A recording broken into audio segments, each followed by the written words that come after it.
The CSUN Admissions and Records Office said that there isn't any information regarding the program at the moment, but they will re-evaluate it in the future. Proposition 27 failed, but some believe that a similar proposition will likely appear on the ballot in the next election.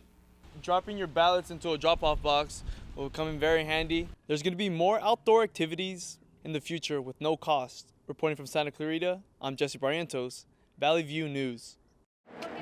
Helen Bernstein High School held a meeting in the auditorium to tell the students about drugs. Recently, 15-year-old freshman Melanie Ramos died of a suspected fentanyl overdose. Adriana Ramirez is a senior. A conference ended in the auditorium to talk about our decisions on what not to eat. No tenemos que comer. Schools are making the students aware of some drugs that are made to look like candy. Jose Escobar is a senior.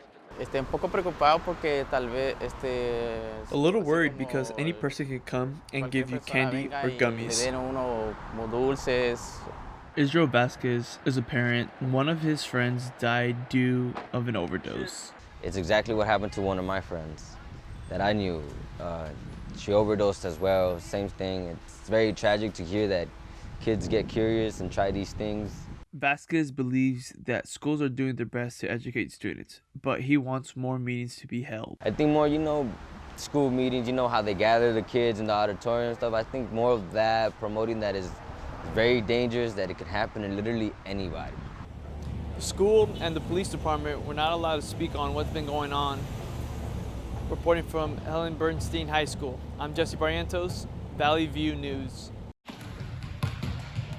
Santa Clarita approved a $3.3 million contract this week for a sports complex in underdeveloped areas. It'll have 3 full-size multi-purpose fields, 1 multi-purpose field, bike paths, a track, and a dog park. Brian Polanese, a coach and trainer, likes this for the kids. Good outlet for kids just to get out and to do more stuff outside of their high schools and outside. That way they just get out and do more things. I think that's a good thing.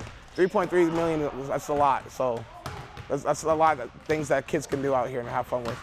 People gather to play basketball inside the complex or the outdoor courts or even the volleyball courts outdoors. Esteban Vera plays here with his family whenever he's back in town. This is my first time hearing it, so I'm pretty excited to see what the city has to offer. The basketball courts, a lot of people come to play there. The skate park, I'm excited to see what they have to add with those $3.3 million. The complex has a small body weight fitness center outside. There are hiking and biking routes, but Polanese says the gym keeps kids busy. For the kids to have something to do after school, because there's not too many places that we have out here that we can have kids go and play basketball indoors. All of this represents efforts to budget more money for parks and other outdoor activities in Santa Clarita. A new park is coming on Via Princesa, and now these new additions to the sports complex. There's going to be more outdoor activities in the future with no cost. Reporting from Santa Clarita, I'm Jesse Barrientos, Valley View News. The CSU Over 60 Tuition Waiver Program gives senior citizens free tuition. It started in the late 1970s. Some CSU campuses offer the waiver for California residents over age 60, but California State Northridge University doesn't. 63-year-old Hoyt Smith studies at CSUN.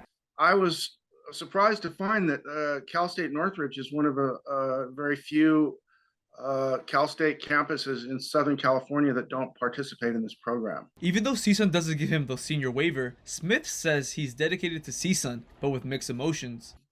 I have Matador pride. I'm a Matador. I've been, going back to the 80s. But there's a little bit of shame there.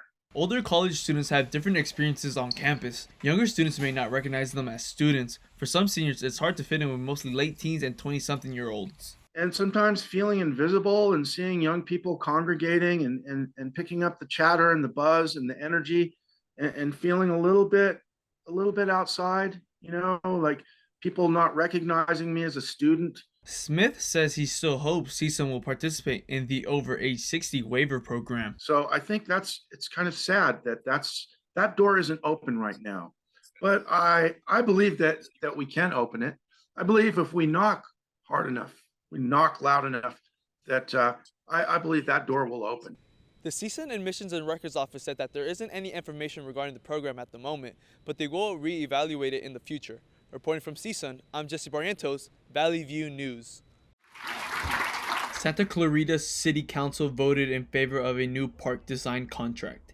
It'll cost $6.3 million. Tony Maldonado is president of the Republican Congress Club. Canyon Country in particular needs to have more facilities that can provide enough activities, physical activities for adults, children. Santa Clarita has 35 parks, and Elaine Ballas loves them, but she says she wants more attention to be paid to other city facilities and to the interests the people in the community have. But the problem is there are other people coming into the community who have other interests other than that, and I think those need to be addressed. Even though there are many parks here in Santa Clarita, Maldonado says the parks are spread out throughout the valley. Most are in 2 locations. We don't have enough parks in Santa Clarita, okay? Valencia has a lot of parks. Saugus has a lot of parks. Canyon Country and New Holt do not have enough parks. The city will discuss the park's design with the contractors soon to see how many fields, courts, and playgrounds will be included. There's still going to be more information coming out on the new park on Via Princesa. Reporting from City Hall in Santa Clarita, I'm Jesse Barrientos, Valley View News.